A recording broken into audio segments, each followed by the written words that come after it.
Maupay nga adlaw, mga kabugtuan ko, dida ka ni Kristo. Aadi na kita hikaunom nga Domingo han katuigan. Ako, Herinaldo Macabidang Jr., usa nga lay minister han Archdiocesan Shrine of Santo Niño, para hanya nga gospel power, hawaray-waray.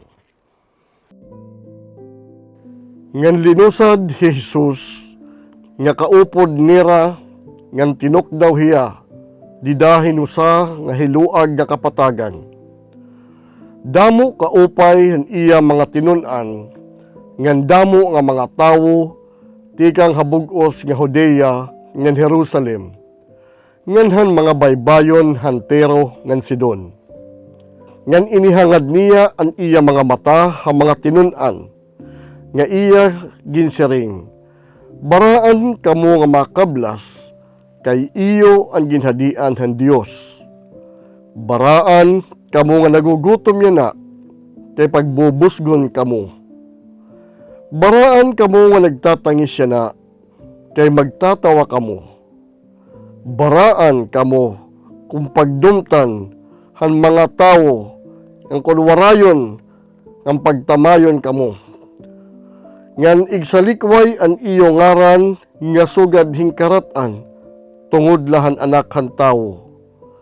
Hito nga adlaw pagrayhak ngan lukso kamo hakalipay. Hinumdumi niyo dako an ibabalos ha iyo. Didto ha langit kay sugad hini ang gimbuhat han mga manaragna han iyo mga kaapoy-apoyan.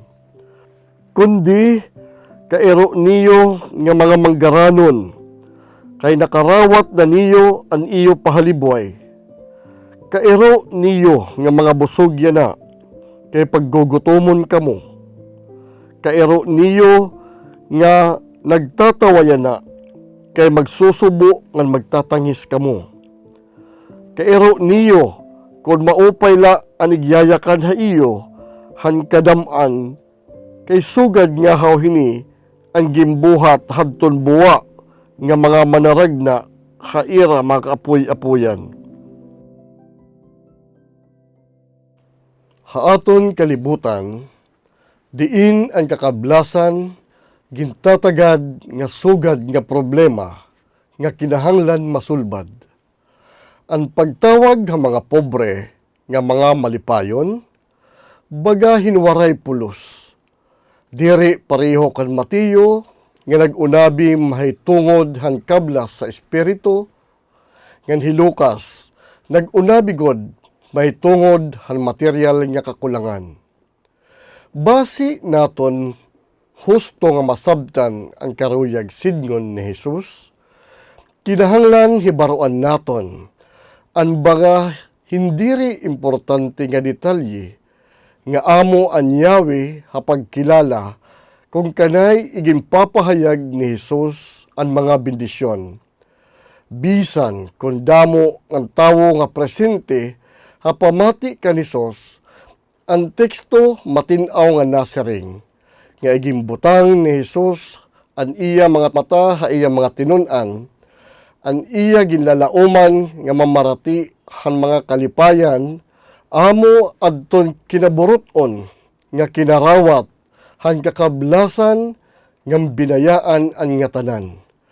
Basi sumunod ha iya kablas nga estilo nga kinabuhi ngan makuri nga misyon. Ini nga mga disipulo amo ansyahan nga nakarawat han maupay nga sumat nga gimbabag-ohan Dios ang kalibutanon nga mga suruklan, han kalampusan, pagkamabungahon ng kalipayan. Ang ginhadian ira, bisan kung na-eksperyensyahan nira ang kakulangan ng kagutom. Samtang nakikigbahin ha misyon ni Jesus ha pag-alagad ha mga tao.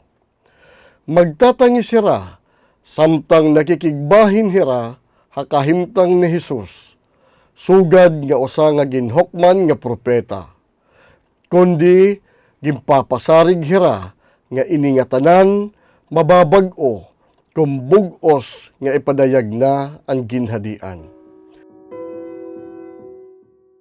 Ginoo Hesus, ang pagin disipulo nagkikinahanglan nga nagahatag hinbalos. Tagi kami grasya nga karawaton ang duro nga kakablasan ngan sundon ka hinuwaray pagruhaduha. Amen.